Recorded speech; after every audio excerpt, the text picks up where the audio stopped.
Alors donc, comme je disais il y a quelques instants, on rentre ce soir par ce troisième shiur de Halachot Muktzeh qu'on a entamé, je le rappelle, il y a 3 lundis ce soir. Avec ce troisième shiur de Halachot Muktzeh, nous rentrons dans les halachot, les cas pratiques de la première des 6 catégories d'objets Muktzeh que l'on a citées lors du premier cours sur Muktzeh. C'était, si je ne dis pas de bêtises, le 14 décembre dernier. D'accord? Celui qui a eu le 21 décembre, deuxième cours d'introduction. Et 28 décembre ce soir, Muktzeh Mehamad Hisron Kis Halachot. Voilà. On y est. Alors, Muktzeh Mehamad Hisron Kis, je rappelle. Muktzeh Mehamad Hisron Kis désigne la première des 6 catégories d'objets Muktzeh que l'on a citées. Et elle désigne quel type d'objet. C'est quoi Muktzeh Mehamad Hisron Kis? Alors la définition c'est objet pour lequel on a une certaine exigence qu'il ne serve jamais à autre chose que ce à quoi il est destiné. C'est-à-dire c'est un objet dont on prend extrêmement soin et on fait toujours attention à ce qu'il ne serve jamais à autre chose que ce pourquoi il est fait, que son utilisation principale. Et on en prend soin. Il a de la valeur matérielle pour nous. Cet objet, il est Muktzeh Mehamad Hisron Kis. On va voir tout à l'heure dans le détail. Pour l'instant, je rappelle juste quelque chose que j'ai déjà dit il y a 3 semaines. Donc, c'est juste la définition.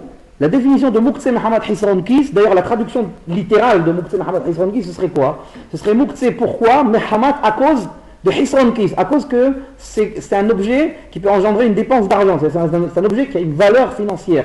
C'est un objet qui vaut quelque chose pour moi au niveau financier. Et en plus, j'ai une hakpada, j'ai une exigence sur cet objet, c'est qu'il ne sert jamais à autre chose que ce pourquoi il est fait. Ça, c'est la définition de Muktzeh Mehamad Hisron Kis. D'accord? On avait donné des exemples, d'ailleurs, je vais juste vous les rappeler. On avait donné des exemples, voilà. On avait dit par exemple une lettre, vous vous rappelez? On avait dit une lettre, par exemple vendredi après-midi, j'ai écrit une lettre à mon copain, et j'ai pas eu le temps de l'envoyer avant Shabbat. Elle est écrite, elle est rédigée, elle est relue, elle est corrigée, elle est prête à partir. Ça va, bon, j'ai pas eu le temps, Shabbat est rentré, j'ai pas eu le temps de la poster. Cette lettre, elle est Muktzeh. Mais quoi? Muktzeh Mehamad Hisron Kis.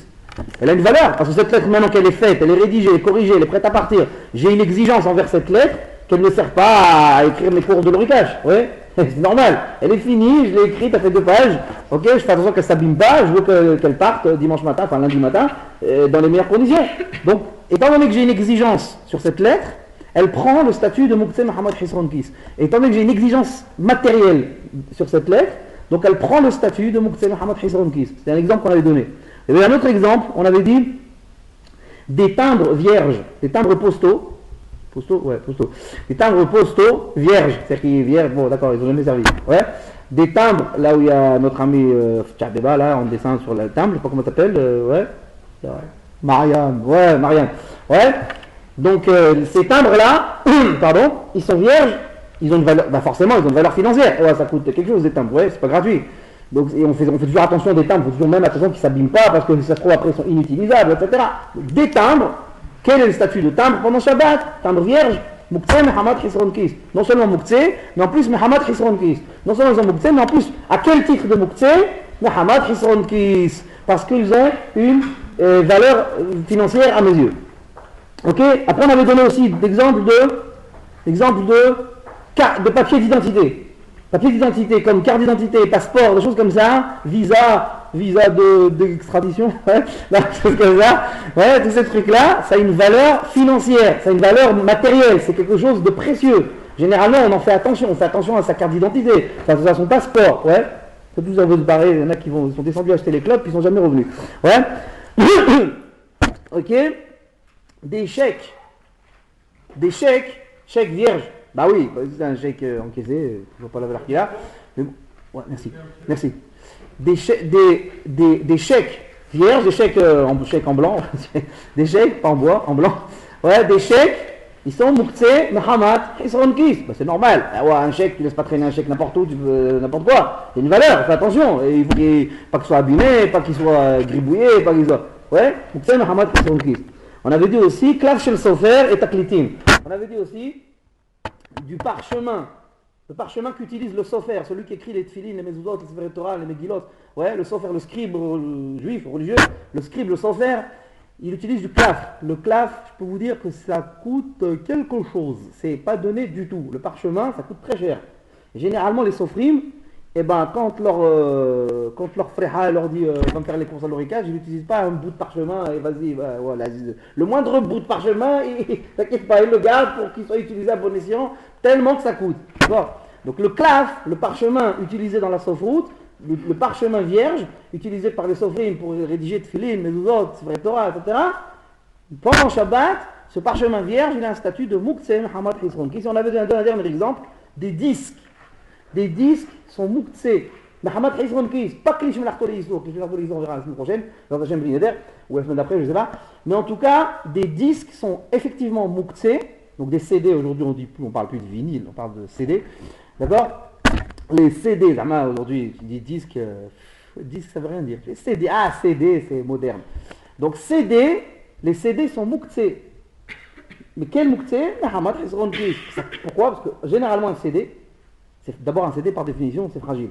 D'accord? Il y en a, ils m'énervent. Ils prennent les CD sans les boîtes, sans rien, ils les mettent comme ça sur la partie où tout est gravé. Ouais? Ils les mettent comme ça traîne comme ça sur la table et tout. Oh, je m'en je supporte pas. C'est super fragile un CD. Un CD, c'est super fragile.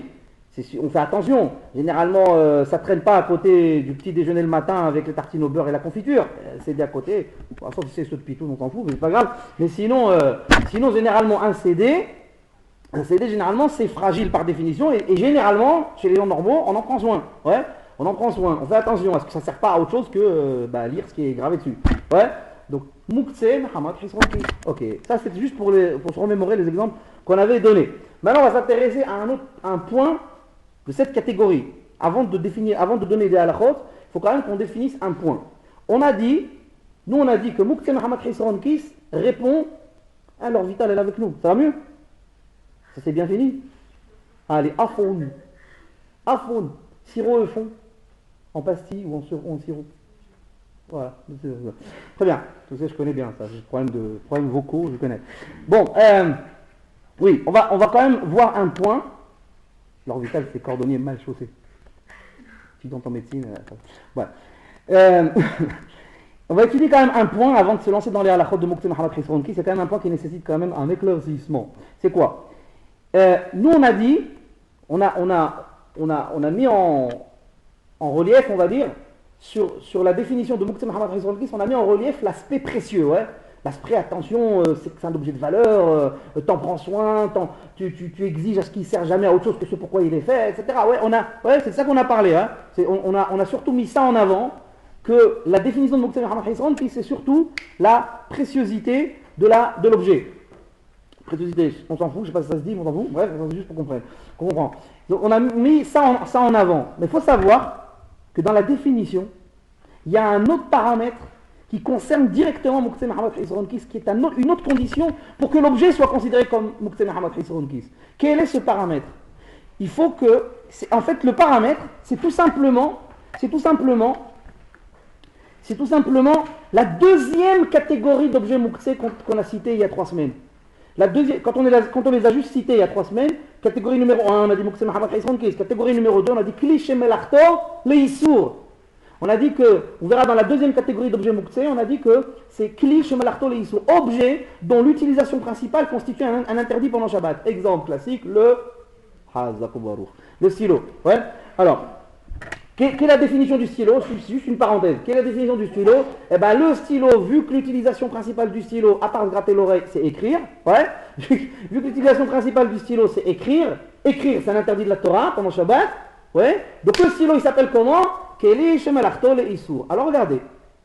On revient à Muktzeh Muhammad Hisron Kis. Nous, on a dit, pour considérer qu'un objet il soit Muktzeh Muhammad Hisron Kis, il faut d'abord, premier paramètre, valeur financière, préciosité, attention, je fais attention, j'en prends soin, ok, ça c'est le premier paramètre pour dire que l'objet il est Muktzeh Muhammad Hisron Kis. Mais il faut aussi qu'il soit Keli Shemelachto le Issour. Ça veut dire que la catégorie Muktzeh Muhammad Hisron Kis, la catégorie numéro 1 qu'on est en train d'étudier ce soir, elle exige 2 conditions pour que l'objet soit classé dans cette catégorie. Première condition, valeur financière, précieux, etc., tout ce qu'on a dit. Deuxième condition, il faut que l'objet soit aussi Keli Shemelachto le Issour. S'il a les 2 conditions, il s'appelle Muktzeh Muhammad Hisron Kis. Exemple. Mais c'est un mauvais exemple, mais je vais te donner quand même. Bon, je reviens au stylo. Si je dis stam un stylo, voilà, un stylo à 2 balles. Ouais, un stylo à 2 balles. Ok, c'est quoi? Comment il s'appelle? Quelle catégorie de Mouktsé il est? 1 ou 2? Klish, Malakhdol et Issour. On est bien d'accord. Catégorie numéro 2. Pourquoi? Parce que l'utilisation principale d'un stylo, c'est comme j'ai dit, écrire. Après, des fois, je fais ça. Bon, ok. D'accord. C'est des stylos. Maintenant, imaginons que ce n'est pas un stylo à 2 balles. C'est, bah, j'en ai pas, l'autre aussi il a 2 balles. C'est, imaginons, c'est un mot blanc. Mont blanc ou mot blanc? Mot blanc. Mot blanc, hein? Mont blanc. Comme le chocolat. Ouais, bon. Ok. Imaginez que ce n'est pas un stylo à 2 balles du bureau de tabac du coin ou de Monoprix, c'est un mot blanc. Alors vous allez me dire, ça change rien, il est toujours Mouktsé. Vous avez raison. Mais là, il est plus seulement Mouktsé catégorie numéro 2. Il est d'abord et avant tout Mouktsé Mohamed Hisron Kis. Parce qu'avec le stylo Mont Blanc, généralement, je le sors que pour les grandes occasions. Pour signer les contrats, que je vais gagner beaucoup avec, Zahma, avec la photo et tout ça. Et puis, pour endosser, pas pour signer les chèques, pour les endosser, ceux que je vais gagner, ceux que je vais toucher. Enfin, généralement, les stylos Mont Blanc, généralement, ça ne court pas tellement dans toutes les poches de tout le monde. Et généralement, la personne qui en a un, il est plus dans le tiroir du bureau que dans sa poche. Généralement, c'est un objet quand même de valeur. Et vous voyez que cet objet de valeur, il est à la fois objet de valeur, avec une exigence de valeur de ma part, mais aussi les clichés Melartol et Issour. Eh bien, c'est ça la définition de Mouktsé Mohamed Hisron Kis. Mouktsé Mohamed Hisron Kis ne désigne pas tout objet de valeur. Il désigne objet de valeur, enfin valeur personnelle, hein.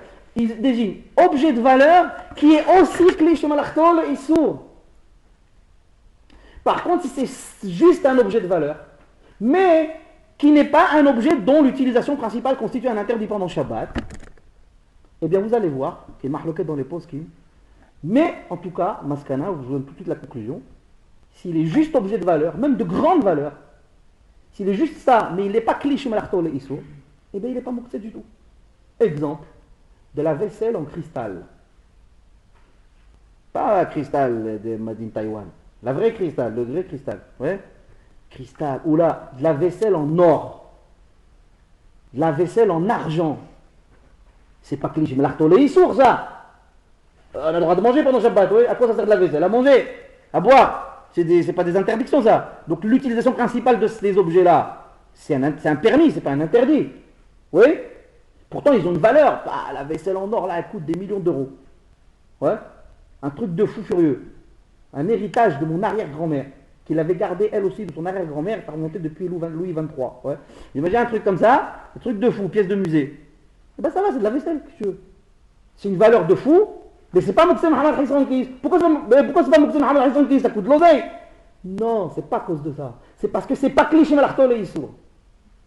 Puisque c'est pas cliché Melartol et Issour, puisqu'il manque une condition, il manque la deuxième condition, donc c'est pas Mouktsé du tout. Donc je répète, encore une fois. On a une catégorie d'objets Mouktsé qui est la numéro 1 qui s'appelle Mouktsé Mohamed Hisron Kis. Traduction, objets qui ont une valeur pour moi. Quelle est cette valeur?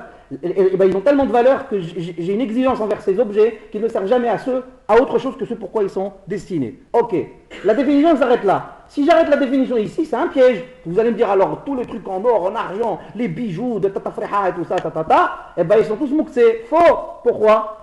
Parce qu'il faut une deuxième condition pour que cette catégorie s'illustre parfaitement. Quelle est cette deuxième condition? Il faut aussi que cet objet de valeur, cet objet est si précieux, eh bien il faut aussi qu'il ait une utilisation principale interdite pendant Shabbat. Ok, vous avez compris ou pas?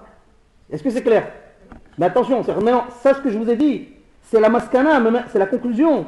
Mais en vérité, maintenant, vous allez voir qu'en vérité, à l'origine, ça faisait l'objet d'une mahloquette. On va voir la mahloquette comme ça pour le fun, mais je vous ai donné juste la conclusion pratique. Oui, Clémence. Vas-y, Aoued. Vas-y, dis-moi. Je comprends pas trop cette catégorie, parce que de toute façon, tout ce qui est cliché Melartol et Issour, c'est concret, non? Non. La vaisselle en or de Tatafreha. Ben, elle est notable. Ah, c'est ce que je te dis. C'est moi qui me dis ça. Je n'ai pas compris. C'est qu'il faut que ce soit. Si vous dites, regarde, si vous dites que le côté précieux et valeur et tout ça, ben, ça ne veut rien dire, parce que si l'objet, il est que super précieux, mais en lui-même, il n'a pas une utilisation interdite, on ne peut pas dire qu'il est Mouktsé Mohamed Hisron Kis. Il y a déjà une catégorie cliché. C'est vrai, mais dans cette catégorie-là, qu'on verra dans la semaine prochaine ou la semaine d'après, on verra que c'est que Kli Shemel Artol et Issour, il n'y a aucune valeur sinon, à part c'est le stylo à 2 balles, quoi. C'est le stylo à 2 balles. Le stylo à 2 balles, il est Kli Shemel Artol et Issour, donc il est mouktsé à ce titre, mais il n'est pas mouktsé à titre de valeur financière, il ne vaut rien, je m'en fous. Je le prenais ou je le perds, je m'en fous. Vous avez compris la différence entre le stylo Monoprix et le stylo Montblanc. Ok, non mais là c'est juste pour vous donner une précision sur cette catégorie, parce qu'on ne l'avait pas dit, j'ai fait exprès, c'était volontaire de ma part, c'est pour ça que je ne l'ai pas dit il y a 2 semaines, parce qu'il y a 2 semaines on n'était que dans l'intro, on était que dans les introductions, c'était pas utile de rentrer là-dedans. Mais maintenant qu'on va voir les halachot, c'est important de préciser que la catégorie numéro 1 des objets mouktsé, en l'occurrence mouktsé Mahamad Hisron Kis, a 2 exigences, a 2 conditions. Pour être considéré comme un objet mouktsé Mahamad Hisron Kis, il faut 2 conditions. Première condition, il faut l'aspect évidemment précieux, valeur financière, valeur matérielle importante pour moi, etc. Ouais. Et deuxième condition, il faut aussi que ce soit Kli Shemel Artol et Issour. Il faut aussi qu'il ait une utilisation principale interdite pendant le Shabbat. Ok. Et il dit, donc par opposition à quoi? Par opposition, par exemple, à de la vaisselle d'une très grande valeur financière, mais qui ne peut pas être considéré mouktsé, ni Mahamad Hisron Kis, ni rien du tout. Aucun statut de mouktsé. Pourquoi? Parce que l'utilisation principale d'une vaisselle, c'est quoi? C'est de manger. Or, manger, ça ne constitue pas un interdit pendant le Shabbat. Heureusement.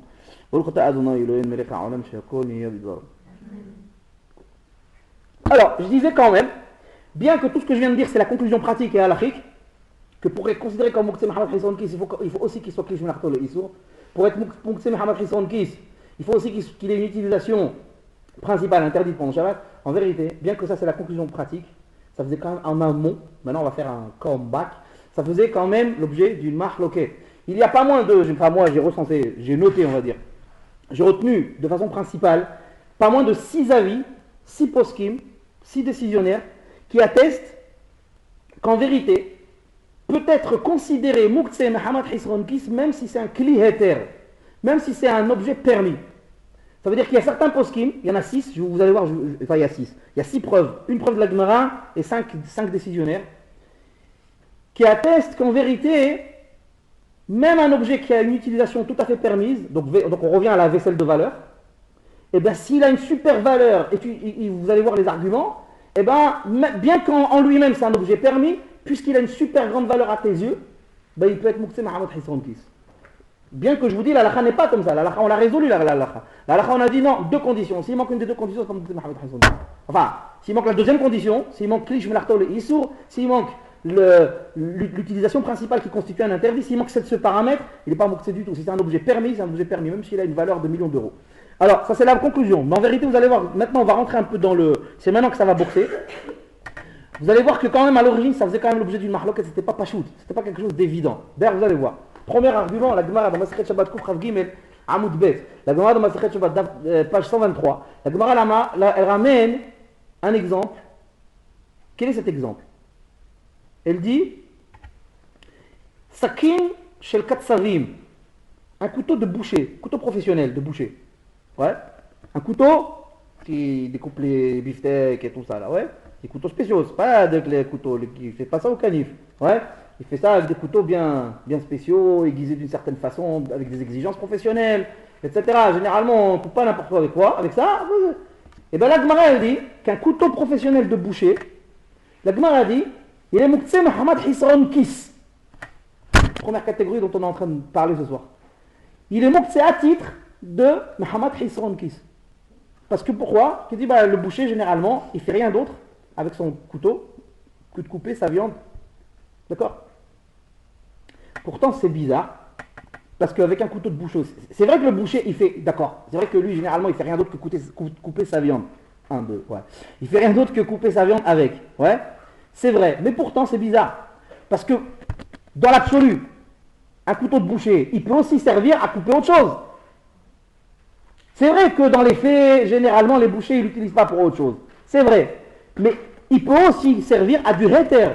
Il peut aussi servir, par exemple, à couper du pain. Il peut servir à couper du pain Shabbat, c'est moutard, c'est permis. D'accord? Il peut aussi servir à couper, par exemple, de la viande que je vais manger pendant Shabbat. Comment? Vous allez dire, mais non, il faut la faire cuire. Mais non, parce que de la viande crue, c'est permis de manger de la viande crue, c'est moutard. Ok, ils sont de manger de la viande crue. D'ailleurs, la viande crue, elle n'est pas mouktée. vous verrez plus tard quand on avancera dans les halachot, que de la viande crue, vous avez un steak dans le frigo pendant Shabbat, un steak cru. Ouais. Bon, ça va, faites pas la grimace, moi aussi j'aime pas ça, mais bon, j'y peux rien, c'est dans les halachot. De la viande crue dans le frigo, vous pouvez la prendre, la déplacer, Shabbat, aucun problème. Elle n'a pas de statut de mouktsé. Pourquoi? Parce qu'elle est consommable en l'état où elle est. Il y a des gens qui mangent de la viande crue. D'accord? Et en plus, il n'y a aucun issour de manger de la viande crue. Donc, puisqu'il n'y a aucun issour de manger de la viande crue, un couteau professionnel de boucher peut tout à fait avoir la fonction de couper de la viande que je vais manger aujourd'hui Shabbat, puisque je peux la manger crue. Donc, vous voyez que ce qui est, donc l'anomalie apparente, l'apparente anomalie qui ressort de cette Gemara Shabbat Kufrav Gimel est la suivante. Tu me dis, toi, la Gemara, que le couteau professionnel du boucher, il est mouktsé à titre de Mehamad Hisron Kis, parce que le boucher, il fait attention à son couteau, il s'en sert jamais à autre chose que couper sa viande, Hazak ou Baruch. Mais dans l'absolu, ton couteau de boucher, il peut servir aussi à des choses permises pendant Shabbat, comme couper du pain, comme couper de la viande crue que je vais manger maintenant. Pourquoi maintenant? Donc ça veut dire quoi? Ça fait de lui un keli heter, ça fait de lui un objet permis, pas seulement un objet interdit ou à vocation interdite. Et là, malgré tout, la Gemara, elle a quand même classé dans Mouktsé Mehamad Hisron Kis. De la première preuve, c'est là maintenant je fais l'avocat du diable en fait. En fait, tout à l'heure, je vous ai posé la conclusion pratique, comme ça vous me lâchez. Ouais, je vous ai posé la conclusion pratique et halachique.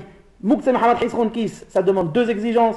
D'abord, la préciosité, la valeur financière, etc. Mais aussi et surtout, que l'objet est une utilisation principale interdite. Ça, je vous l'ai posé, comme ça on est clair là-dessus. Mais maintenant, je fais le contrebalancement. Maintenant, j'essaye de donner les contre-arguments. Ça veut dire les arguments qui auraient pu faire apparaître dans notre esprit qu'un Mouktsé Mehamad Hisron Kis, ça peut aussi être un objet tout à fait permis.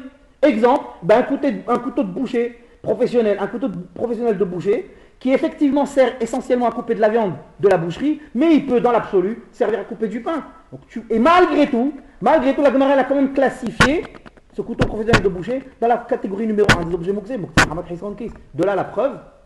Donc attention, je vous dis encore, c'est du flanc ce que je suis en train de vous faire. C'est juste pour qu'on réfléchisse, quoi.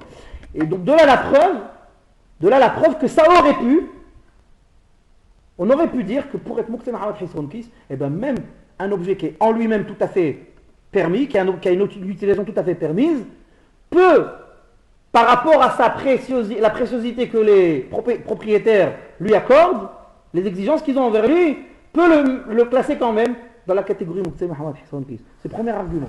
Mais c'est pas l'utilisation principale du coup. C'est pour ça qu'il est considéré comme mouktsé. D'accord, tu as raison. Mais je pense pas qu'un boucher, ça l'embêterait de couper du pain avec son... Tu me dis couper autre chose, peut-être, ça va l'abîmer. Mais du pain, je pense pas. Et de la viande crue, c'est exactement ce qu'il fait toute la journée. De la viande crue que je vais manger Shabbat, ça te dérange pas. Donc ça veut dire, je reste dans l'utilisation propre du couteau, je dérange pas l'exigence, et c'est des choses permises, et malgré tout, le couteau il est classé Mouktsé Mehamad Hisron Kis. Mashma, de là j'apprends que même un objet qui peut être utilisé de façon tout à fait permise, peut parfois prendre le statut de Mouktsé Mehamad Hisron Kis, ne serait-ce que par l'exigence matérielle du propriétaire. Ça c'est une preuve, encore une fois, c'est une preuve de l'avocat du diable. D'accord? C'est pour genre Zama, si les choses avaient été comme ça, voilà quels auraient été les arguments. Ça c'est un premier argument. Donc vous voyez bien que si je refais le parallèle avec... Ouais, Clémentine? Je suis d'accord sur le fait que son utilisation première, c'est servir au boucher. Moi, je ne vois pas en quoi la deuxième condition, elle rentre en compte. C'est-à-dire? On avait dit qu'il fallait que c'est une valeur, et on avait donné la deuxième condition, c'était... Klish Menachto le Issour. Il faut qu'il soit Klish Menachto le Issour. Je ne vois pas en quoi c'est cliché, mais un peu l'issour. Donc à ce moment-là, comme c'est... Ah, vous savez pourquoi? Je voulais pas le dire, mais comme vous m'énervez un peu, alors je vais vous le dire. Vous savez pourquoi? Parce qu'en vérité, et c'est là où Rabbi Jimmy, il n'a pas tort. Parce qu'en vérité,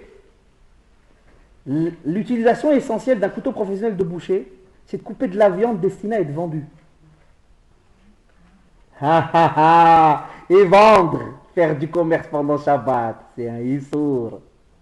Ça s'appelle Klish Menachto le Issour. Elle est belle. Elle n'est pas de moi.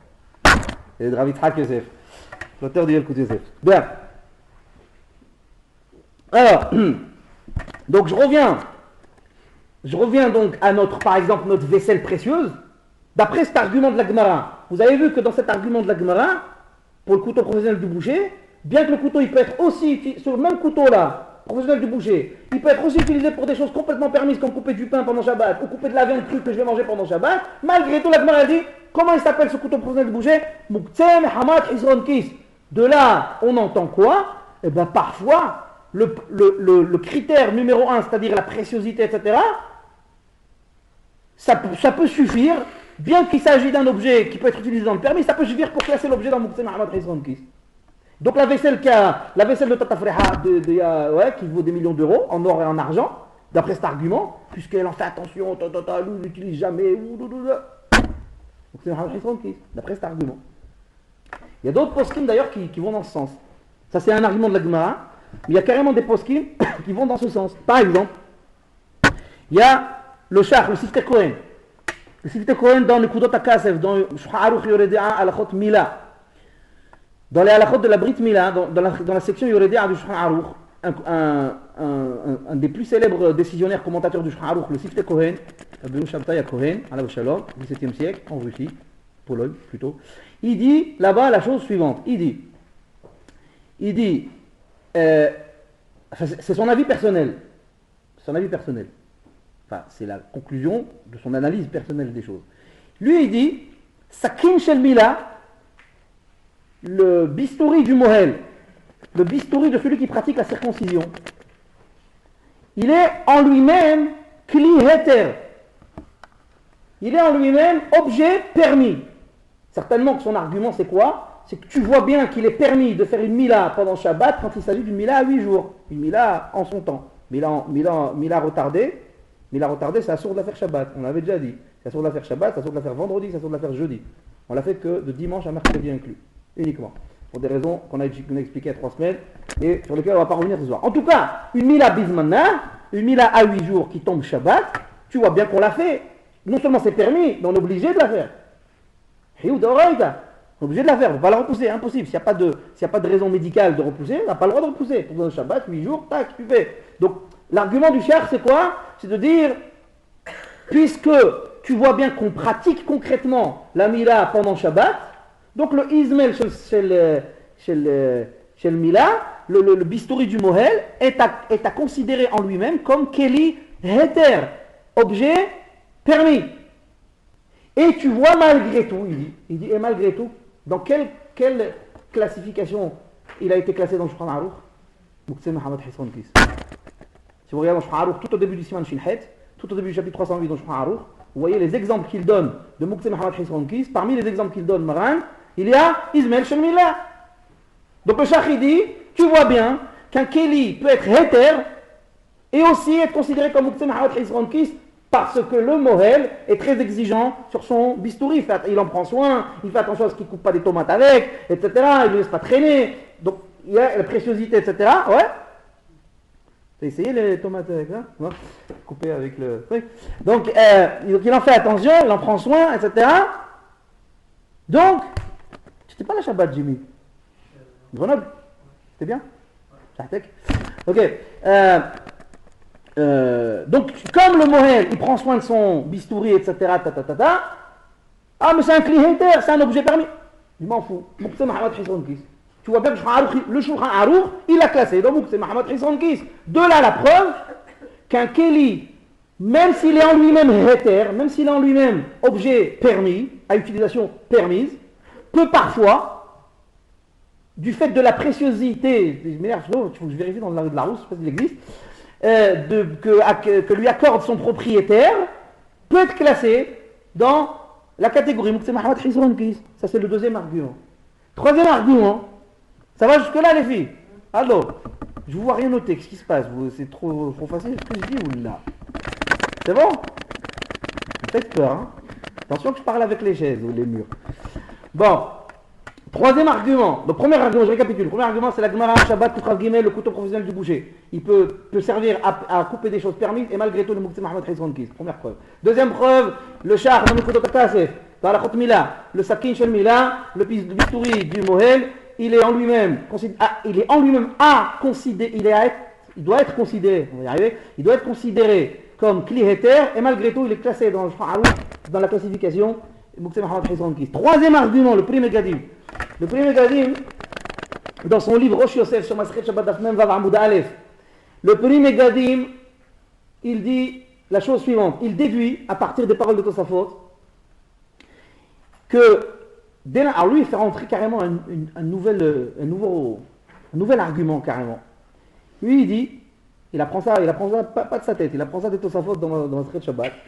Lui, il dit carrément que dès l'instant où un objet de valeur, un objet important, qui est important pour toi, dès l'instant où tu lui attribues, tu lui assignes une place permanente, dans ta maison par exemple, et que tu l'en bouges jamais de là-bas, c'est fini, les Muktzeh Mohammed Hisron Kis. Même s'il est en lui-même Kli Heter, même s'il est en lui-même objet permis. Dès l'instant où, tellement qu'il est important pour toi, tu lui assignes une place permanente, donc c'est l'argument de Kvi'ut Makom, il fait rentrer cette nouvelle notion de Kvi'ut Makom, tu lui assignes une place, il en bouge quasiment jamais de là-bas, c'est fini. C'est Muktzeh Mohammed Hisron Kis. Muktzeh Mohammed Hisron Kis. Comme ça, du Pri Megadim. Vous voyez bien qu'est-ce qui ressort de ces propos, que l'argument Kli Shemel Artol Issour, il rentre même pas là-dedans. Il rentre même pas Kli Shemel Artol Issour, lui s'en fout. Il rentre même pas l'argument que l'objet il a une utilisation principale interdite. S'en fiche. Lui dit, il est important pour toi, et tellement qu'il est important pour toi, tu veux pas qu'il s'abîme, etc. Tu lui as assigné une place, Allah, reste là-bas, je suis sûr que personne ne va aller le toucher, il va ben Shabbat s'appelle Muktzeh Mohammed Hisron Kis, comme ça du Pri Megadim. C'est pour ça de Tosafot. Pour renforcer sa thèse, il ramène un Rambam. Il ramène un Rambam dans Perek Kaf He Me'alachot Shabbat Halakha Tet, chapitre 25 de Halachot Shabbat Halakha numéro 9. Le Rambam, il dit là-bas, je vais vous citer les mots du Rambam. Tellement qu'ils étaient classe, je les ai notés et tout, la classe, ça valait le coup de les dire mot pour mot. Le Rambam, il dit comme ça, Kol Keli, je vais traduire, Kol Keli, shemakpid alav, shemei pahatu damav, כגון כלים המוקצים העומדים לסחורה וכלים העיקריים ביותר שמקפיד עליהם שמי ייפסדו, אסור לטלטלם בשבת, וזהו מוקצה מחמת חסרון כיס, כגון המסר הגדול, יתד המחרישה וסכין של טבחים וחרב האושקפים וקורנס של בשמים וכיוצא בזה. Le Rambam dit, tout objet pour lequel on a une exigence particulière afin qu'il ne perde pas de sa valeur. On en prend soin, on en fait attention.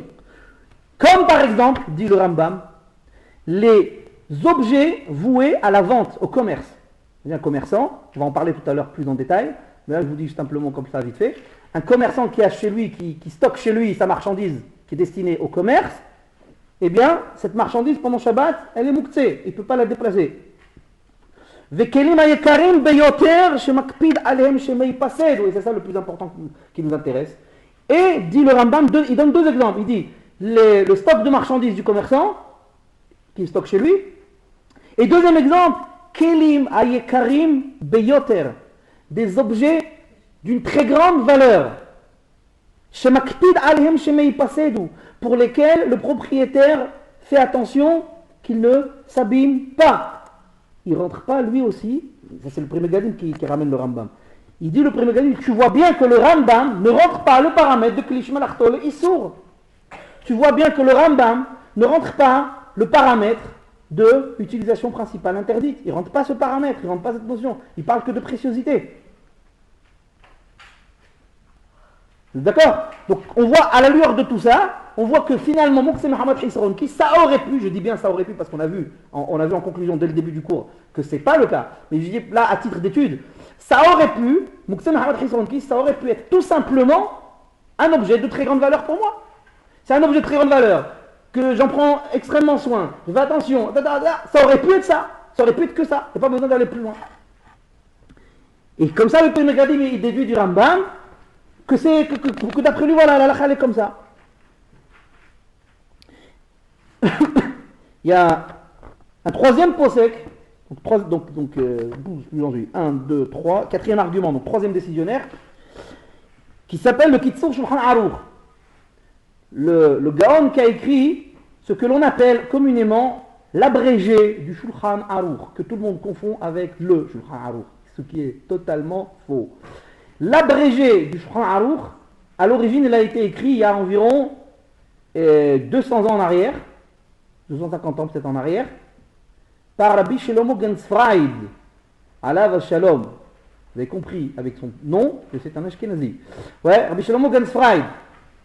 Il a écrit un livre qui s'appelle Kitzur Shulchan Aruch, l'abrégé du Shulchan Aruch, qui a été multi-édité, multi-traduit dans les générations suivantes jusqu'à nos jours d'ailleurs. Et il y en a d'autres qui ont fait des dérivés du Kitzur Shulchan Aruch, ils ont fait des Kitzur Shulchan Aruch Sfaradi, ils ont fait Kitzur Shulchan Aruch je sais pas quoi. Mais en vérité, à l'origine, le Kitzur Shulchan Aruch, il n'y en avait qu'un. L'abrégé du Shulchan Aruch, il n'y en avait qu'un seul. Il a été écrit par Rabbi Shlomo Gensfried. Et en vérité, cet ouvrage qui s'appelle Kitzur Shulchan Aruch, Rabbi Shlomo Gensfried l'avait écrit en conclusion à un autre livre qui avait été écrit par un autre Gaon qui était un de ses maîtres, un autre Gaon de l'époque, qui était le Hayé Adam, Rabbi Avraham Danzig, Alav Shalom. Il était lui aussi un Ashkenazi. Oui, et le Kitzur Shulchan Aruch, Rabbi Shlomo Gensfried, qui était l'élève de Rabbi Avraham Danzig, qui était l'élève du Hayé Adam, il a voulu écrire une conclusion, il a voulu faire un abrégé du livre de son maître. Donc, il a voulu faire un abrégé de Hayé Adam. Seulement, le livre de son maître s'appelle comment? Hayé Adam. Hayé Adam s'appelle la vie de l'homme. Ça se traduit par quoi? Hayé Adam, la vie de l'homme. Et ouais, il n'allait pas appeler, Rabbi Shlomo Gensfried, il n'allait pas appeler son livre Kitzur Hayé Adam, l'abrégé de la vie de l'homme. Là, personne, il n'y a que les suicidaires qui l'auraient acheté. Il n'y a que les. Il y a que ceux qui sont en déprime qui l'auraient acheté. Ouais? Donc il n'allait pas appeler comme ça, Kitzur Hayé Adam, aucun éditeur il aurait édité son livre. Ouais, qu'est-ce qu'il a fait? Le Kitzur Shulchan Aruch. Mais en vérité, le Kitzur Shulchan Aruch qu'il a écrit, c'est pas un Kitzur de notre Shulchan Aruch, de Maran Bet Yosef Rabbi Yosef Karo Alav Shalom, qui a été écrit il y a 500 ans en arrière. Non! Le Kitzur Shulchan Aruch de Rabbi Shlomo Gensfried, c'est un abrégé du Hayé Adam, sauf que pour pas dire Kitzur Hayé Adam, parce que c'est un nom bidon, alors il a donné un titre plus. D'accord. Ok, c'est juste une parenthèse. Ah, j'aime bien cette parenthèse. Alors, le Kitzur Shulchan Aruch lui aussi, Rabbi Shlomo Gensfried lui aussi, il écrit Mefourash. Lui aussi, il dit Afilou Bakelim Ekarim, She'en Ishtamesh Bahem Klal, ça veut dire pas tellement. Shayach Bahem Din Muktzeh Mehamad Hisron, qui écrit Mefourash explicitement. Le Kitzur Shulchan Aruch, il écrit explicitement que même tout simplement des objets de valeur qu'on utilise quasiment jamais, ouais, presque jamais. Donc le super exemple, c'est la vaisselle précieuse là, ouais, qu'on utilise que vraiment à des occasions très rares.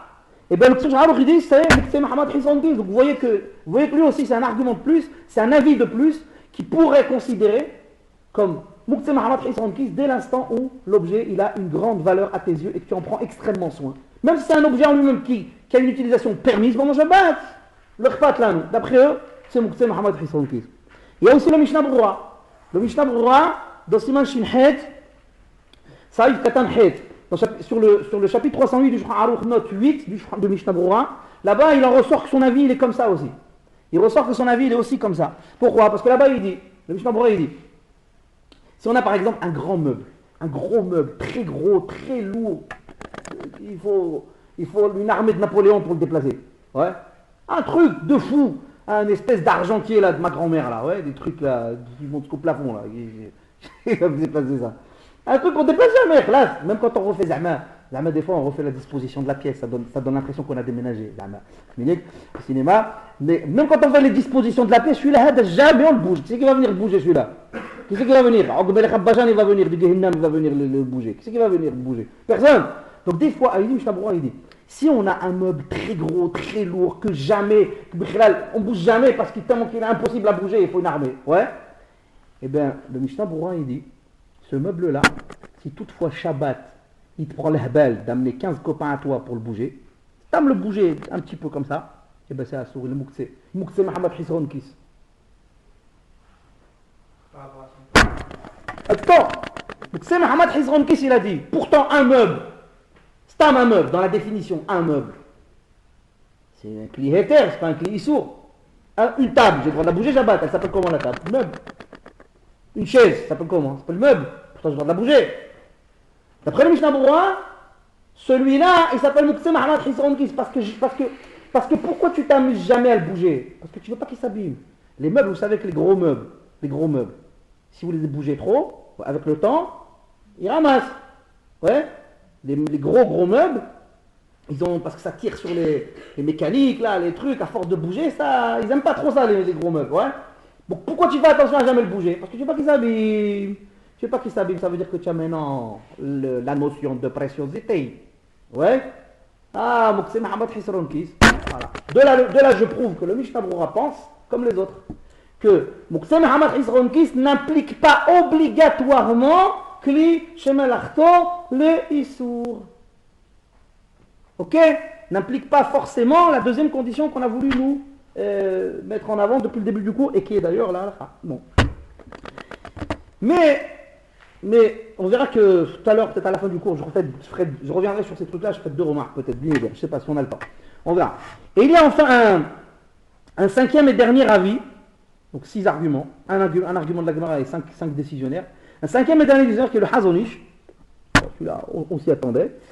Le Hazonish, pareil, il dit, ouais, même un objet qui est simplement précieux, même s'il n'est pas cliché, peut être considéré pendant Shabbat comme Moutsé Mahamat Hisron Kis. Ok, donc je conclue. Je conclue. Je récapitule. On a un argument dans la Gemara, le couteau professionnel du boucher, et on a 5 décisionnaires qui vont dans le même sens.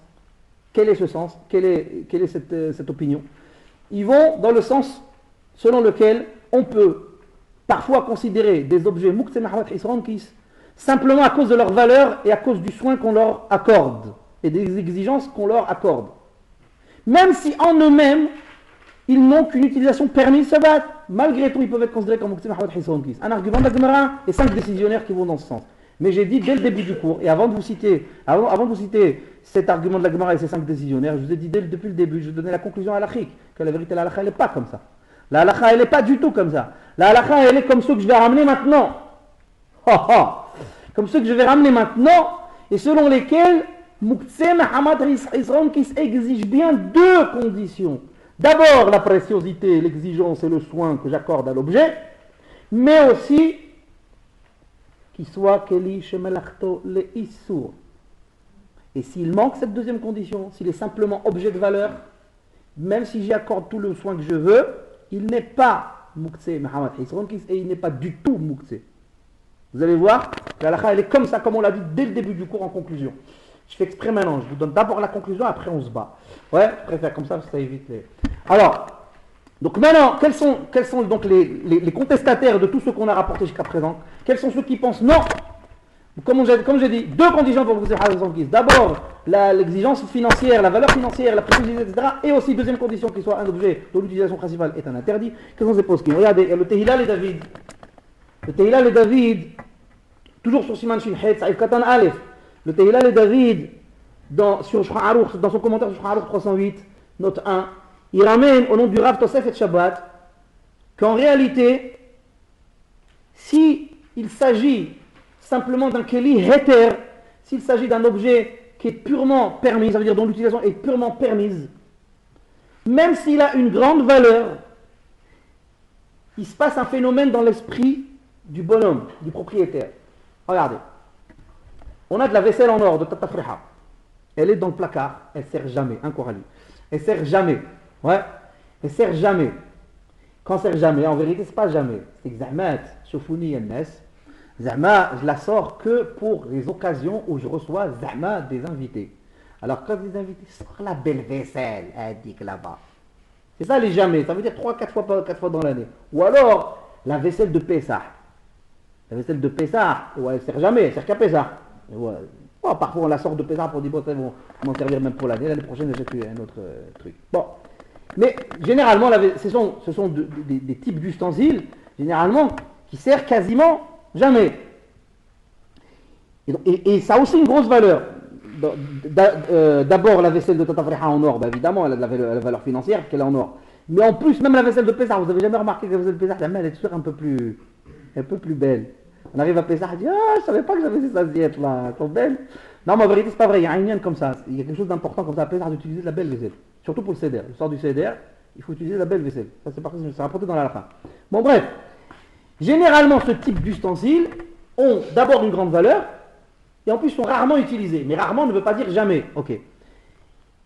Mais qu'est-ce qui se passe dans la tête du bonhomme pendant Shabbat vis-à-vis de ce genre d'ustensiles qui sont planqués dans le placard?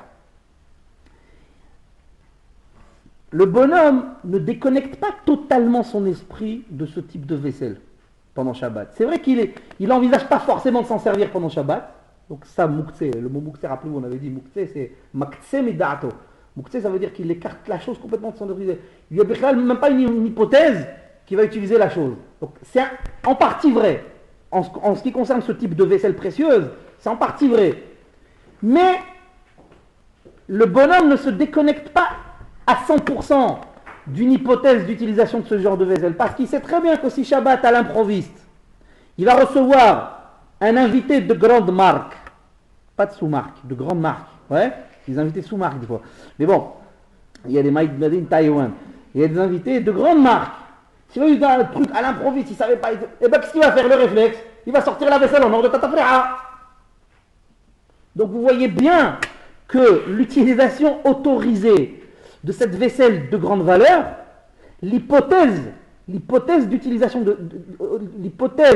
autorisée de cette vaisselle de grande valeur n'est pas totalement occultée de l'esprit du propriétaire. Occultée en partie, mais pas totalement. Cette petite partie suffit pour maintenir à cette vaisselle, même de grande valeur, un statut de Keli Heter. Parce que le bonhomme ne renonce pas à 100% l'utilisation de cette vaisselle dans son esprit. Pas à 100%, 90%, 95%. Mais il sait très bien que si c'est nécessaire, il la sortira. Sans parler d'invité. Il suffit qu'il ait une galère de vaisselle pendant Shabbat, toute sa vaisselle s'écroule. La vaisselle ordinaire de Shabbat, elle est rangée dans le truc. Rak!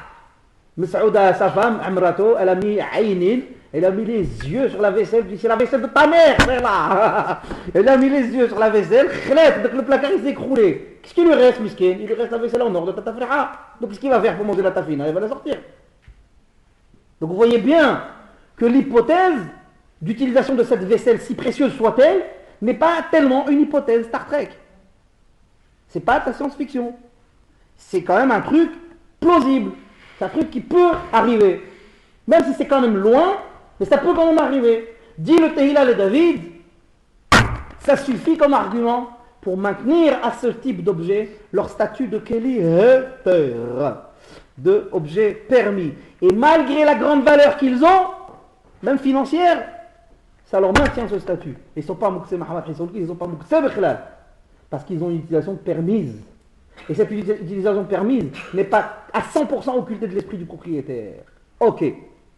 Par contre, dit le Tehillah de David, lorsqu'il s'agit d'un objet de grande valeur, mais qui est aussi cliché malachto et issour, vous voyez, là maintenant on verrouille, on boucle la boucle.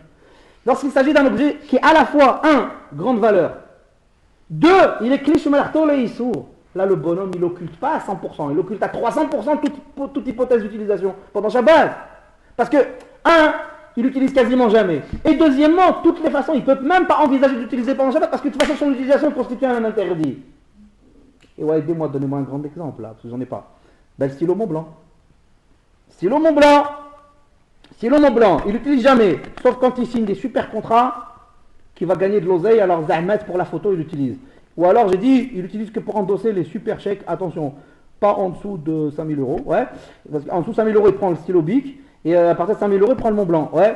Donc, pour endosser ce genre de chèque, ce stylo, il ne l'utilise jamais, parce que d'abord, il est précieux, donc il le range soigneusement dans la boîte, dans le tiroir, des fois dans le coffre-fort.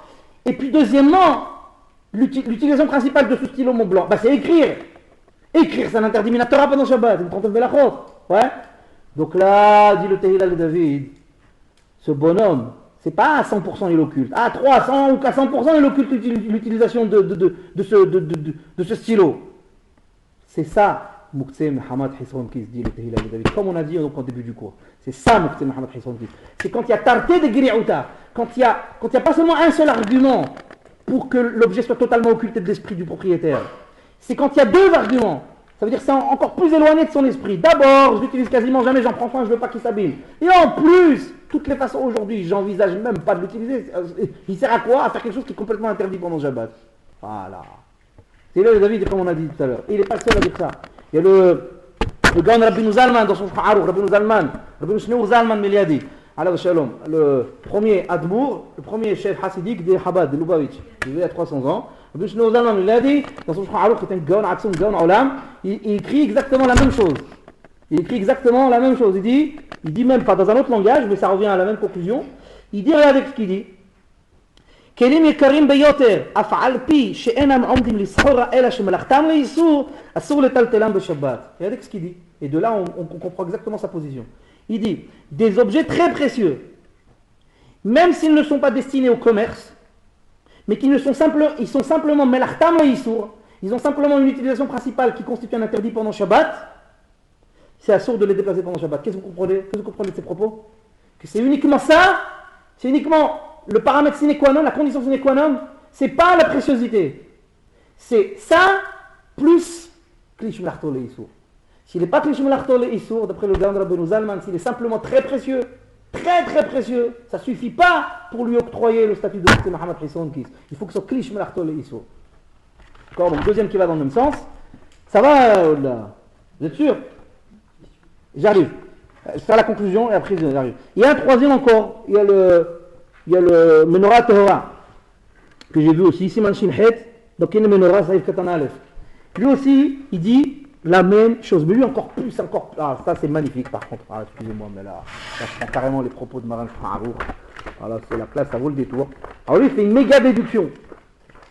Il fait une méga déduction des propos même du Shulchan Aruch qui nous indique de façon quasi explicite que pour être classé dans la catégorie Muktzeh Mohammed Hisron Kis, un objet doit avoir absolument deux conditions, la préciosité, la valeur matérielle, etc.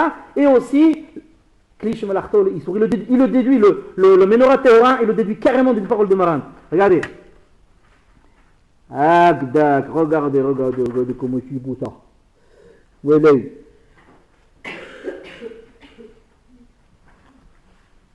Voilà. Mais ça, il fallait. 308, paragraphe 1, je crois, Maran.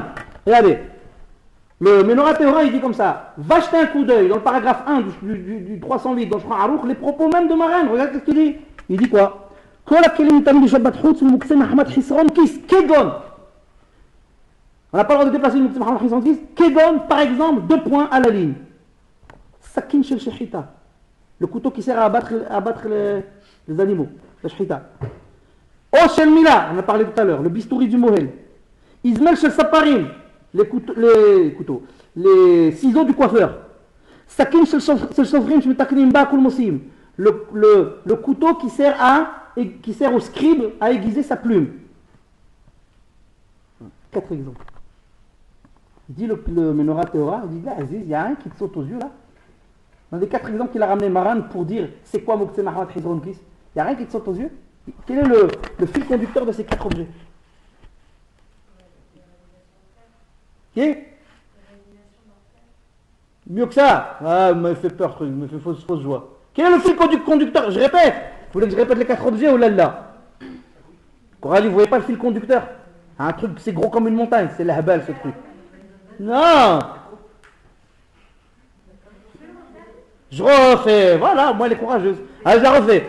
Alors, Maran, il cherche à illustrer, Maran cherche à illustrer ici Muktzeh Mohammed Hisron Kis. Il dit, c'est quoi Muktzeh Mohammed Hisron Kis? Tu veux que je t'explique? Par exemple, 4 objets. C'est quoi les 4 objets? Il donne 4 exemples. C'est 4 exemples qu'il a donné. Il aurait pu donner ceux-là comme des autres. Il dit, le couteau du shohet, celui qui fait l'abattage, le couteau du mohel, et bon, c'est pas le même, les ciseaux du coiffeur, et le couteau du scribe qui sert à aiguiser ses plumes. Mieux que ça? 3, 4. Hein? Dessiné. Oh, non. Vous frôlez là, vous êtes à 1 mm. Qu'est-ce qui se passe là? Vous avez mangé quoi là? Vous êtes à 2 mm toutes là. Vous êtes à...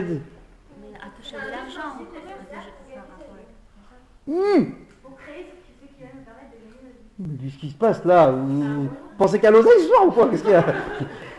Alors, vous frôlez. Clémentine va vous mettre le compte. Hein. Moi je crois dans 2 secondes elle va vous mettre le compte.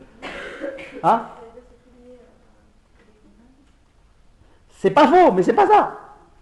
C'est pas ça qui bolette, qui sort en...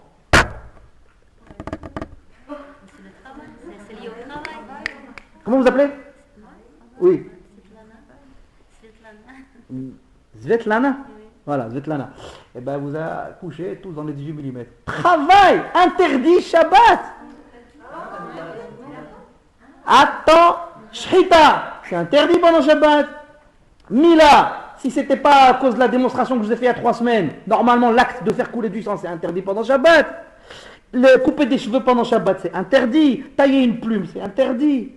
Donc dit le Menorah Tehora, tu vois bien que Maran, lorsqu'il a pris des exemples pour illustrer cette catégorie de Muktzeh Muhammad Hisronkis, il a choisi que des exemples d'objets chez Melachtam le Issour, dont l'utilisation principale constitue un interdit pendant Shabbat l'Aziz. Cela veut dire, cela confirme, je l'adore cela, cela confirme bien la position du Gaon Rabbi Zalman, de la position aussi de Tehilal et David, que pour faire partie de la catégorie Muktzeh Muhammad Hisronkis, il faut que l'objet soit donc précieux, valeur, tout ce qu'on a dit, ouais, mais aussi il faut qu'il soit Kli Melachto l'Issour. S'il manque cette condition, il n'est pas Muktzeh B'chlal.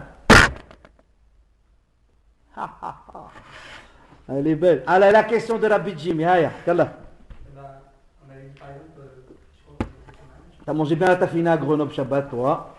Ça se voit. Allez, là. que par exemple le marteau, c'est bon, on a le droit de l'utiliser. Ah, tu rentres dans le shiur de la semaine prochaine ou dans 2 semaines. Laisse tomber. D'accord. D'autres questions? Clémentine, vous êtes d'accord avec ça?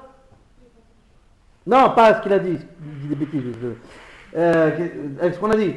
Vous êtes d'accord? Vous voyez bien que c'est explicite que les exemples qu'il choisit Maran Shulchan Aruch, c'est que des objets dont l'utilisation est interdite pendant Shabbat. Donc ça veut dire quoi? C'est-à-dire que cette deuxième condition est sine qua non pour illustrer la catégorie de Muktzeh Muhammad Hisronkis.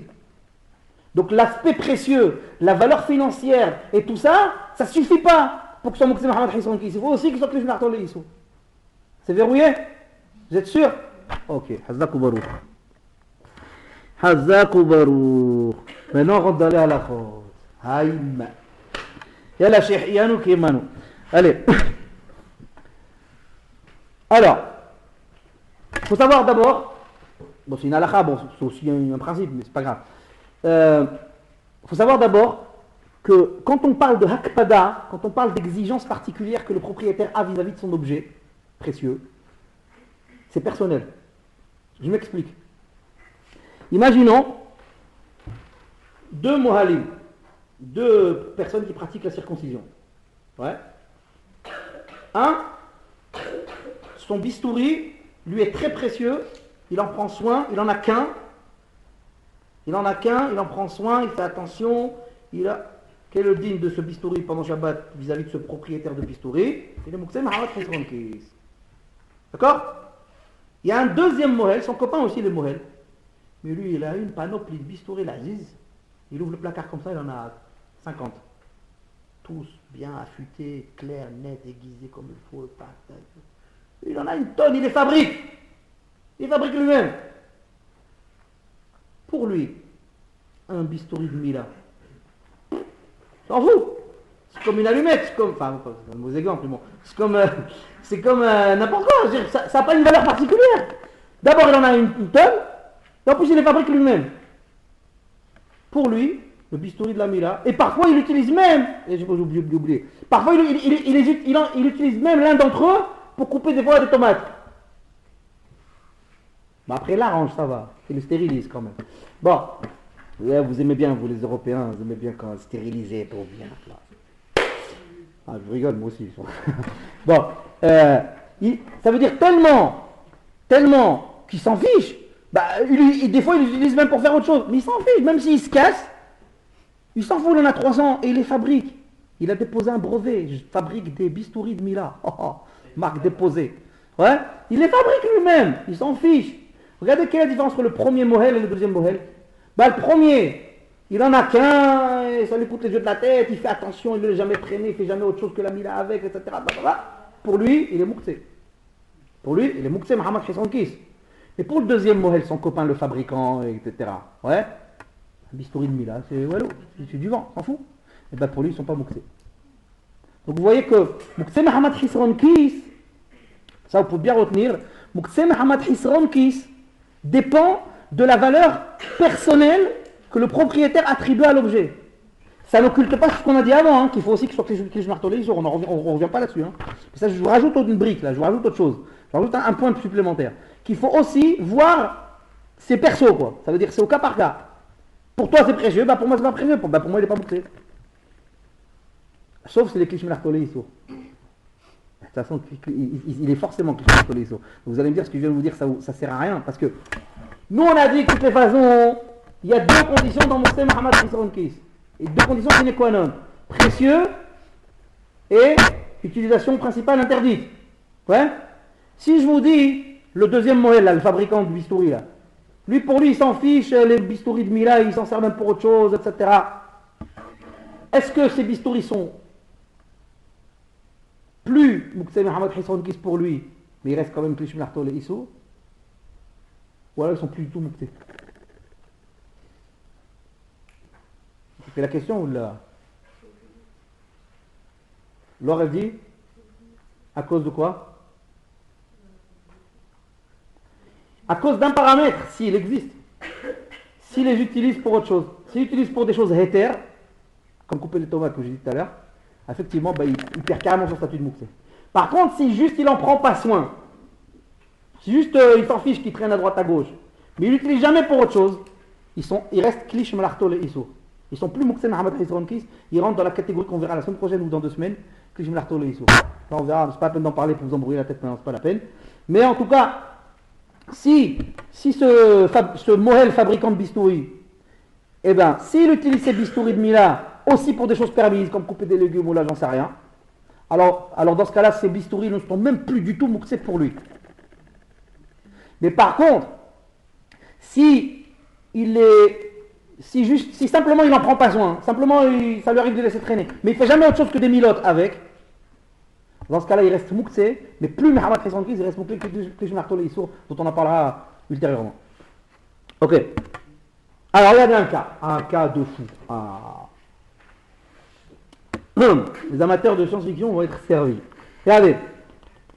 Klish Martolé Issour, ça va être pendant 2 semaines les amis. Hein. Ouais, quoi?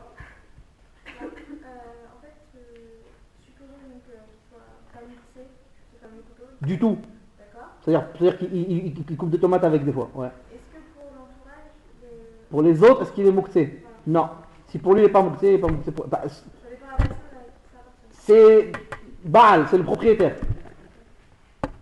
Regardez. Un cas de fou.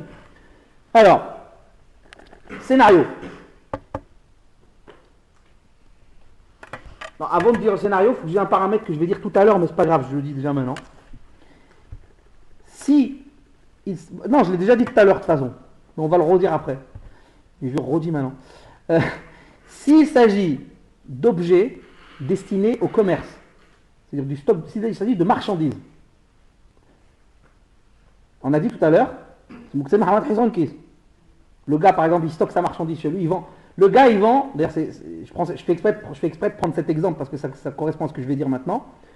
Le gars, par exemple, il est marchand de vaisselle en cristal. Ouais. Cristal d'une valeur de fou furieux. Ouais. Il est marchand de ça. Et il stocke sa marchandise chez lui. Il a son garage, je sais pas, j'en sais rien. Il stocke sa marchandise chez lui. Quel est le statut de cette vaisselle en cristal? Il est Mouxé, Mohamed Hisron Kis. Pourquoi? Parce qu'il est vrai que les verres en cristal sont des clims héter à l'origine, mais là, ils sont voués à la vente. S'ils sont destinés à la vente, généralement les gens qui vendent de la vaisselle en cristal ne l'utilisent jamais pour leurs besoins personnels. Ils ne vont jamais piocher dans le stock de la marchandise pour boire un coup et après ils vont remettre dans le carton pour le vendre demain matin. Ils ne font jamais ça. S'ils utilisent, à la limite, s'ils vont en prendre un, eh ben c'est fini, ils ne vont plus le ramener dans le stock, ils vont le garder chez eux, pour eux. Mais les gens qui vendent des marchandises quelconques, peu importe, là ici c'est un exemple parce que ça correspond à ce que je veux dire maintenant, mais je veux dire, des gens qui vendent de la marchandise, lorsqu'ils piochent dans le stock, c'est pas pour le ramener et pour le vendre. S'ils l'utilisent une fois, et là, c'est dire c'est honteux, je ne vais pas vendre au client un truc qui est déjà servi. Bon, ok.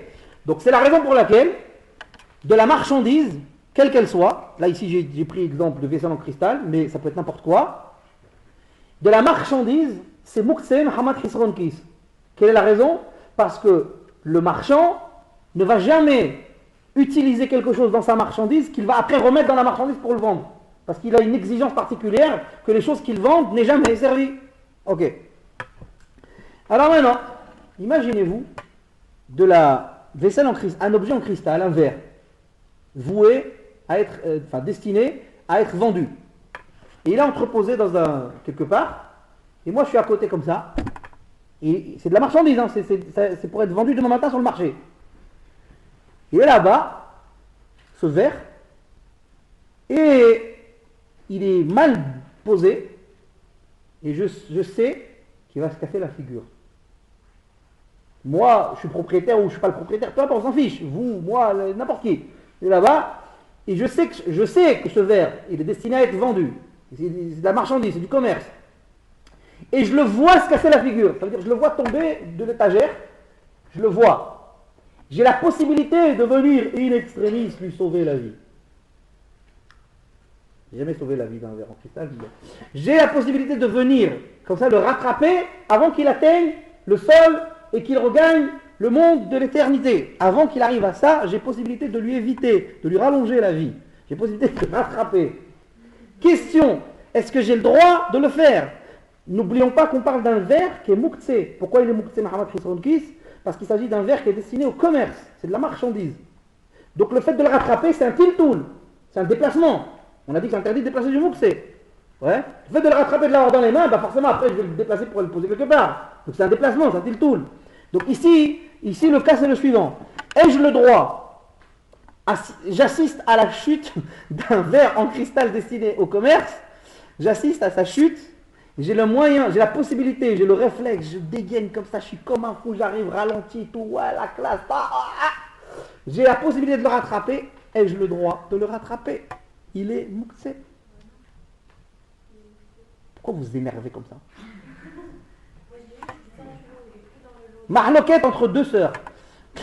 Charlène a dit non, Clémence a dit oui. Il est plus dans le lot de verre. Non, mais d'accord, mais il est destiné à ça. Commerce. Bon, il est muktsé, c'est clair qu'il est muktsé. C'est clair et net qu'il est muktsé. Maintenant, est-ce que j'ai le droit de le rattraper? Si vous me posez la question, ça veut dire que vous avez quelque chose. Ah, mais il faut réfléchir avec votre petite tête. Alors, regardez les amis, dans Shra Aruch, le Rama, dans Siman Shin Het Sa'id Vav, c'est pas de bêtises? Ouais. Le Rama, il dit dans Siman Shin Het Sa'id Vav que normalement des chivrei kelim, des débris d'objets, sont muktsé. On a déjà parlé dans l'introduction. Les débris d'objets sont muktsé. Sauf s'il s'agit de débris d'objets qui peuvent nuire, qui sont dangereux. Dans ce cas-là, je peux les prendre même manuellement et les emmener quelque part où ils ne vont pas porter préjudice. Ouais. Même si c'est des débris d'objets donc normalement débris d'objets sont muktsé, mais s'il s'agit de débris d'objets qui peuvent nuire à des gens qui vont passer, qui sont à un endroit de passage, et les gens qui vont marcher dessus peuvent se blesser, même s'il n'y a pas de danger, ils peuvent simplement se blesser, j'ai le droit de les prendre manuellement, ça si je peux, si c'est pas dangereux pour moi évidemment, j'ai le droit de les prendre, des gros morceaux par exemple, des gros morceaux de verre ou quoi, que je peux délicatement prendre, et bien je peux les prendre de façon tout à fait ordinaire, ni avec le pied ni rien, avec les mains, et les emmener dans un endroit où ils ne constitueront plus un danger. Enfin, ils ne pourront plus nuire. C'est marqué une fourrage comme ça dans Shulchan Aruch. Marqué dans le Rama comme ça il dit, dans Sa'id Vav du chapitre 308, du paragraphe 6 du chapitre 308. Et le problème c'est comme ça, c'est que ce verre en cristal qui se casse la figure, si je ne le rattrape pas, dans une seconde il va y avoir par terre plein de débris de verre. Les débris de verre c'est dangereux. On est d'accord. Et j'ai oublié de vous préciser qu'on est à un endroit de passage. Parce que si on n'est pas à un endroit de passage, la question ne se pose même pas. Mais bon, on est dans un endroit de passage, un endroit où il y a des gens qui passent. Ouais. Ce verre en cristal voué demain matin au marché des Charpennes à être vendu, eh bien, il se casse la figure devant moi. Si je le laisse se casser la figure, dans quelques instants, les débris seront par terre. Et d'après la halakha, j'aurai le droit de les enlever. Vous avez vu l'embrouille? Dans une seconde, si j'interviens pas maintenant, de toutes les façons, dans une seconde, j'aurai le droit d'intervenir. Attendez, je prends la temps de vous faire réfléchir. Mais il n'y a personne en dessous, il y a juste moi qui arrive comme ça, comme Spider-Man, comme ça. Ouais. Ça veut dire que dans tous les cas, alors, voilà, c'est ce que je veux dire. Dans tous les cas, de toutes les façons, si c'est pas maintenant, entier, c'est dans une seconde, en 1000 morceaux. Après, on sait que Et là-bas, j'aurai le droit. Là-bas, j'aurai le droit. déjà. Quoi, on le sait? Mais on sait que c'est moutard après. Une fois que c'est- Alors justement, alors peut-être que c'est moutard maintenant. Bah non, si on ne remet pas la viande. En fait, c'est bien avisé, les moutards. Donc, Pas mal, Clémentine. Clémentine, elle a dit entier, il est mouktsé. En débris, j'ai le droit. Il est toujours, en vérité, en débris, il est toujours mouktsé, sauf qu'il y a un héter, il y a une permission exceptionnelle, à cause de c'est dangereux, de l'emmener. Mais en vérité, c'est pas mal qu'elle dit. Elle dit entier, il est mouktsé. En débris, je suis autorisé à le déplacer. Bon, je vois que vous avez compris mon embrouille. Alors maintenant, je vais vous poser les arguments. Regardez. Vous avez compris mon embrouille là? En fait, c'est quoi l'embrouille? C'est l'anticipation. Puisque dans une seconde, il me sera permis de prendre ces débris de verre et de les emmener dans un endroit où ils ne pourront plus nuire. Peut-être que maintenant, avant même qu'ils se cassent la figure, peut-être que maintenant j'ai le droit de le rattraper. Préventif. Est-ce que le préventif est permis? Est-ce qu'un tilt-tool, est-ce qu'un déplacement préventif est autorisé? Est-ce qu'un déplacement qui n'a pour but que seulement prévenir un danger, enfin un danger, le mot est un peu fort, que prévenir un dégât, est-ce qu'un tilt-tool, un déplacement qui n'a pour but simplement que de prévenir un dégât, est-ce que ce tilt-tool, est-ce que ce déplacement est autorisé? Ouais? T'as compris la question? Ne réponds pas, t'as compris la question? Rabbi Jimmy. Bon alors maintenant regardez les arguments, ils sont terribles, ils sont extraordinaires, il y en a deux, c'est des bombes. Quand je vous dis des bombes, c'est Hiroshima, c'est pire. Regardez. Tout sa faute, ils écrivent dans Maseret Nazir, Daf Nun Tet Amoud Aleph. Là-bas, j'adore celle-là. Le din du Nazir. Vous savez c'est quoi le din du Nazir? Nazir, c'est quoi le Nazir d'après la Torah? Aujourd'hui, ça ne peut pas exister. Mais d'après la Torah, alors, celui qui fait un neder, je crois que c'était l'or, c'est Hana ou c'est un bonhomme, par exemple, ça peut être une femme aussi. Un bonhomme un monsieur ou une madame qui fait un neder, qui fait un vœu, il formule un vœu verbalement, et dans ce vœu, il s'engage, ou elle s'engage, à s'interdire la consommation de vin, jus de raisin, la coupe des cheveux, et à ne jamais rentrer dans le périmètre, dans l'enceinte d'un cadavre, comme un Kohen par exemple, pour le cadavre du Kohen. Ok. Donc ça s'appelle quoi ça? Aujourd'hui ça ne peut pas exister, ça ne peut pas exister dans le visage. Comment ça s'appelle? Nazir. C'est le din du Nazir, ou de la Nézira, c'est une madame. Ok. Donc, on a dit que parmi les interdictions du Nazir, il y a la coupe des cheveux. S'il s'agit d'un monsieur, il y a aussi raser la barbe. Barbe et cheveux, c'est pareil. D'accord? La femme, bon, on parle pas. Là, le monsieur, c'est les cheveux et la barbe. La Gemara envisage un cas. Il y a un monsieur qui est Nazir, mais il est jeune Nazir. Ça veut dire qu'il a 14 ans, 15 ans, 16 ans. C'est un adolescent. Et il a un poil qui commence à pousser. Mais dès que le poil, il est monsieur neuf. Dès que ce poil-là, il pousse tordu, et dans quelques mois, je sais pas, dans 2 mois, 3 mois, à force qu'il aura poussé, il va le faire mal. Des poils, des fois, ils font mal. Des poils qui ne poussent pas bien dans la peau, ils font mal, ouais. Ouais. Bon, d'accord, donc, il sait maintenant, ce bonhomme nazir, ce jeune nazir-là, il sait qu'avec ce poil qui est tordu, s'il le laisse pousser, il va le faire souffrir. La Gemara se pose la question, est-ce qu'il a le droit de couper ce poil? Pour l'instant, il ne le fait pas souffrir. Mais il sait qu'il pousse tordu et que dans quelque temps, ce poil est amené à le faire souffrir. La Gemara s'interroge, est-ce qu'il a le droit, maintenant qu'il ne souffre pas encore, de couper ce poil qui va le faire souffrir? Voilà le rapport avec mon verre de cristal qui se casse la figure pendant Shabbat. C'est du préventif. Est-ce que j'ai le droit de faire un acte préventif? Eh bien, Tosafot, ils disent là-bas, c'est moutard. Tosafot, ils disent là-bas, c'est permis pour ce nazir de couper ce poil, sachant pertinemment que dans quelque temps, s'il le laisse pousser, il va le faire souffrir. Parce que son acte est un acte purement pour prévenir un futur tsar, une future souffrance. C'est pas un acte... parce que tout ce qui est interdit au nazir, c'est de se raser par esthétique. C'est se raser pour être beau. Se couper les cheveux pour être beau, se raser pour être beau. Ça, c'est assour au nazir. Mais ici, ce n'est pas un rasage. Ce n'est pas un rasage d'esthétique. C'est un rasage préventif pour prévenir une future souffrance. Puisque après, il aura le droit, alors maintenant, il a le droit. Puisqu'après, quand il aura poussé, quand il aura vraiment mal, quand il va hurler, maman, j'ai mal, hein, il aura le droit là, de le couper. Parce que c'est une coupe. Non pas esthétique, c'est une coupe. Pour enlever un tsar, pour enlever une souffrance. Ça, c'est tout à fait autorisé pour le nazir. Eh bien, puisqu'il aura le droit dans un mois, eh bien, il a le droit maintenant. C'est-à-dire, cette coupe, elle est préventive, elle a le droit. Comme ça dit Tosafot Mefourash.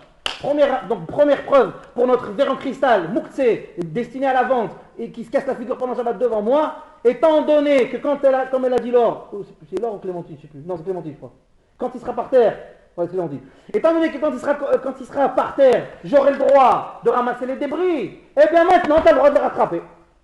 Vous avez vu le parallèle avec le nazir? Il est belle, hein? Il est belle le parallèle. Il est bien. Coralie. Hein? Faites peur là, Coralie. Il est beau le parallèle ou là? Vous avez compris ou là je répète? Vous voulez que je remette une couche ou pas? Non, sérieux, bien mettre. Vous êtes sûr? Bah, d'accord, c'est inévitable. Je m'en fous d'inévitable. Le paramètre principal ici, c'est le préventif. Est-ce que j'ai le droit de faire? Est-ce que j'ai le droit de prévenir quelque chose qui va... Un ézec. Est-ce que j'ai le droit de prévenir un ézec? Est-ce que j'ai le droit d'intervenir en prévention d'un dégât ou d'une souffrance? Alors comme dans le nazir, on voit au Tosfot Mefourash, comme dans le nazir, qu'on voit explicitement là-bas, qu'il a le droit de couper maintenant un poil, une chaîne neuve, qui va le faire souffrir dans un mois. Ouais. Il a le droit de couper maintenant, il a le droit de s'éviter maintenant une future souffrance qui n'est pas encore là, la souffrance elle n'est pas encore là. Mais il a le droit, puisqu'il sait qu'elle va arriver, il a le droit de l'enlever. C'est marqué comme ça. Ah, puisque c'est comme ça. Donc dans le Mouktsé, dans une seconde, ces débris de verre vont nuire, vont faire souffrir les gens. Donc j'ai le droit maintenant de la rattraper. C'est le premier argument. Il y en a un deuxième. Elle est belle, le deuxième, elle est très belle. Très belle. Hein? On ne doit pas toucher un objet qui est destiné à la vente. D'accord, mais je ne l'ai pas touché, il est en train de se casser la figure. D'accord, je l'attrape. Ah bah après je le mets dans un coin, c'est fini. Oui, je le garde pour moi après. Bah après, non, après j'ai toujours pas le droit de l'utiliser. Mais au moins je peux le rattraper et le poser dans un coin. Mon tiltoul, alors, regarde, mon tiltoul présent, c'est-à-dire mon déplacement que je fais maintenant pour le rattraper, c'est un déplacement, à l'allure de ce que je viens de dire, c'est un déplacement autorisé. C'est plus un déplacement interdit. Pourquoi? Parce que c'est un déplacement pour prévenir un dégât qui va nuire. Quand je dis dégât, on s'en fout du verre. En vérité, c'est pas le dégât du verre qui nous fait autoriser. C'est que ça va être une nuisance pour les gens. D'accord? Comme dans le nazir, il a le droit d'intervenir maintenant pour s'éviter à lui-même une future souffrance. Et bien maintenant aussi dans le cas du verre, j'ai le droit d'intervenir en rattrapant le verre, Mouktsé, parce qu'il va nuire dans quelques temps. Deuxième argument. Oh, elle est belle, elle est très belle. Deuxième argument. Deuxième argument, c'est marqué. C'est qui? C'est le Taz, je crois, ouais. Ouais, le Tour Zahab. Le Tour Zahab, Abdel David Segel Halevi, on en a déjà parlé plusieurs fois. Le Taz, il écrit sur Shra Aruch Yoredea, Siman Kouf Pebet, chapitre 182, note 4. Il dit comme ça. Là-bas, ça parle de quoi? Là, on voyage. Maintenant, on parle dans un autre domaine encore. On a vu Nazir, on a vu Shabbat, Nazir, on parle d'autre chose. Là-bas, c'est quoi les halachot? Là-bas, c'est quoi? C'est les halachot de l'oïlbash. C'est quoi l'oïlbash?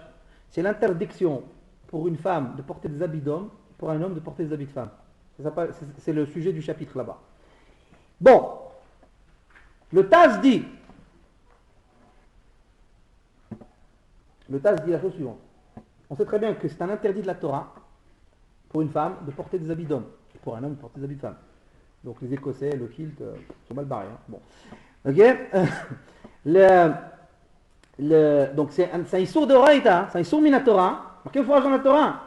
Lo yecheli gever al isha, velo yilbash gever simlat isha. C'est marqué que un attribut d'homme, donc un habit d'homme, ne doit pas être sur une femme, et un homme ne doit pas porter des habits de femme.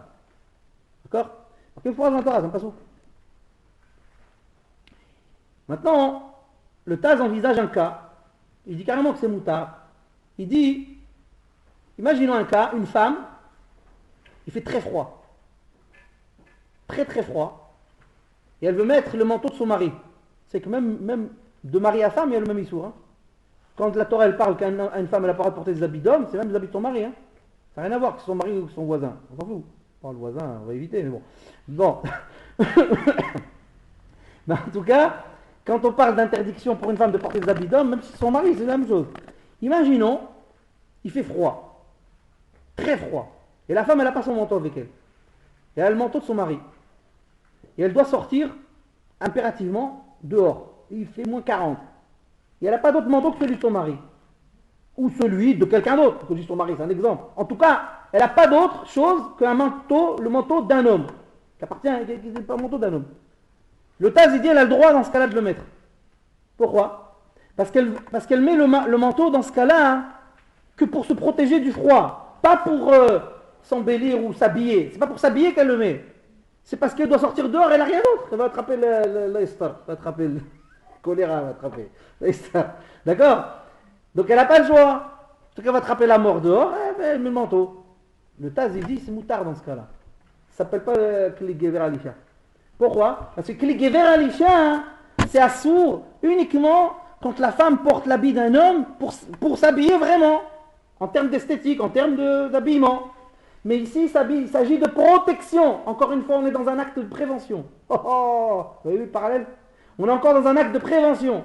Puisque toutes les façons, quand je serai malade, j'aurai le droit de me couvrir avec tout. Si elle est malade, elle a le droit de faire mettre n'importe quoi sur elle. J'aurai le droit de me couvrir avec ce manteau d'homme. Alors j'ai qu'à le mettre maintenant, on ne peut pas tomber malade. C'est belle. Prévention. Vous avez vu le parallèle avec le Nazir et Shabbat? C'est belle. Hein? Ils aiment bien ces deux exemples. J'ai trouvé cet après-midi.